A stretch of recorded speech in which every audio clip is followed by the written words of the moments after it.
Hello friends, Navodaya Vidyalaya प्रवेश परीक्षा को 1 महीने से ज़्यादा हो गया है और आप लोग बड़े बेचैन होंगे जानने के लिए कि आपका रिज़ल्ट क्या रहा, कैसे नंबर आएँगे, सिलेक्शन होगा कि नहीं। बहुत सारी चिंताएँ आपके दिमाग में चल रही होंगी। तो बच्चों, मैं आपको बता दूँ कि ये जो एग्ज़ाम होता है बहुत बड़ा एग्ज़ाम होता है। पूरे इंडिया की कॉपीज़ सीबीएसई के पास जाती हैं और उनको जाँचने में, उसको चेक करने में और रिज़ल्ट देने में कम से कम 2.5 से 3 महीने का टाइम लग ही जाता है। तो आप लोग अभी उम्मीद मत करें रिज़ल्ट की। रिज़ल्ट जो आएगा वो संभवतः मार्च के महीने में ही आ पाएगा। इससे पहले मैं आपको कुछ ज़रूरी बातें बता दूँ। जैसे आज इस वीडियो में मैं आपको बताऊँगा कि नवोदय विद्यालय में जो सिलेक्शन होता है वो caste category, male, female, urban, rural वगैरह के हिसाब से होता है और उसके लिए बहुत सारी कैटेगरीज़ बनाई जाती हैं।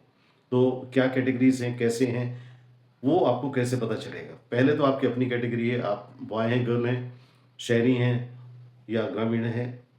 उसके अलावा आप किस कैटेगरी के आते हैं, मीन्स आप जनरल में हैं, ओबीसी में, एससी, एसटी में, ये सब आपको मालूम होगा। इसी के आधार पर आपका जेनेरिक कोड, आपका जो अल्फ़ा कोड जिसको कहते हैं, वो बनाए जाते हैं नवोदय विद्यालय में और आपके रोल नंबर से पहले एक अल्फ़ाबेट दिया जाता है, वो आपका अल्फ़ा कोड कहलाता है। इसी के हिसाब से आपके कट ऑफ निर्धारित होते हैं। हर एक अल्फ़ा कोड के जो कट ऑफ हैं, वो अलग-अलग होते हैं या हो सकते हैं। तो आप अपना पहले अल्फ़ा कोड जानिए कि आपका अल्फ़ा कोड क्या है। तो आज इस वीडियो में मैं आपको बताऊँगा कि 24 प्रकार के अल्फ़ा कोड नवोदय विद्यालय समिति में इस समय चल रहे हैं। 8 बॉयज़ के लिए हैं, 8 गर्ल्स के लिए हैं और 8 जो हैं वो ट्रांसजेंडर्स के लिए हैं। तो आज इसके बारे में थोड़ा-सा विस्तार से हम चर्चा करेंगे, तो आप इस वीडियो को अंत तक देखिए। इसके बाद हम आपको ये भी बताएँगे कि पर्टिकुलर इलाके में आपका कट ऑफ की कितनी संभावना है, कितने नंबर पे आपके सिलेक्शन होने की संभावना है। कुछ इंस्टीट्यूट से हमने फीडबैक लिया है और उसके आधार पर हमने इसे तैयार किया हुआ है। स्टूडेंट्स, आप बोर्ड पे देखिए, इसमें आपको लिखा हुआ है JNVST alpha codes A to P. Urban शहरी, अभी पहले स्लाइड में आपको सिर्फ शहरी क्षेत्र के कोड मिलेंगे। ए कोड जो दिया हुआ है वो urban boys general category. General category को हम ओपन कैटेगरी भी कहते हैं क्योंकि इसकी सीटें किसी को भी जा सकती हैं जो उन अंकों तक आ जाता है। उसके बाद बी कैटेगरी में आप देख रहे हैं कि अर्बन बॉयज़ ओबीसी है।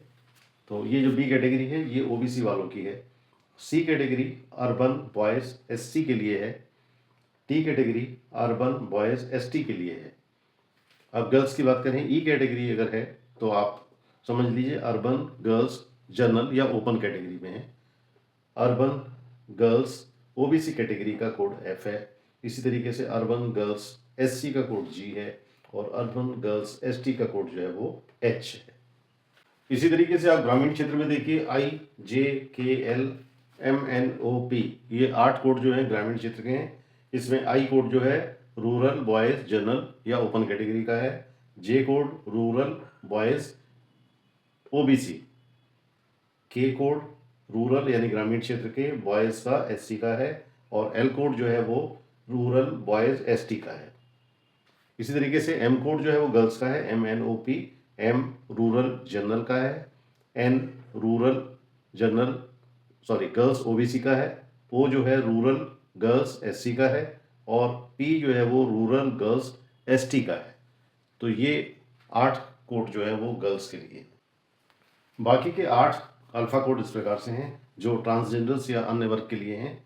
शहरी और ग्रामीण के 4-4 हैं। शहरी में क्यू आर एस टी, इसके साथ क्यू और लगा हुआ है, ये जनरल ओबीसी एससी और एसटी के लिए हैं। और ग्रामीण क्षेत्र में यू वी डब्ल्यू एक्स, इनके साथ भी क्यू लगा हुआ है, जनरल ओबीसी एससी और एसटी है। इस प्रकार से ये सारे मिलाकर 24 कोड हो जाते हैं और हर कोड के अलग अलग कट ऑफ होती हैं, अलग अलग सीटें निर्धारित होती हैं और सिर्फ ओपन सीट ऐसी होती है जिसमें कोई भी कैंडिडेट जा सकता है। इसके अतिरिक्त जो विकलांग बच्चे होते हैं उनका 3% quota as per central government rules यहाँ पर लागू होता है। तो वो ओवर एंड अबव है, उसका कैटेगरी से कोई लेना देना नहीं होता है। तो ये जानकारी यूजफुल रही होगी। Thank you very much. आप सब्सक्राइब कीजिए इस चैनल को और अन्य सूचनाएं जो नवोदय विद्यालय से संबंधित हैं वो आपको समय समय पर मिलती रहेंगी। Thank you very much. All the best.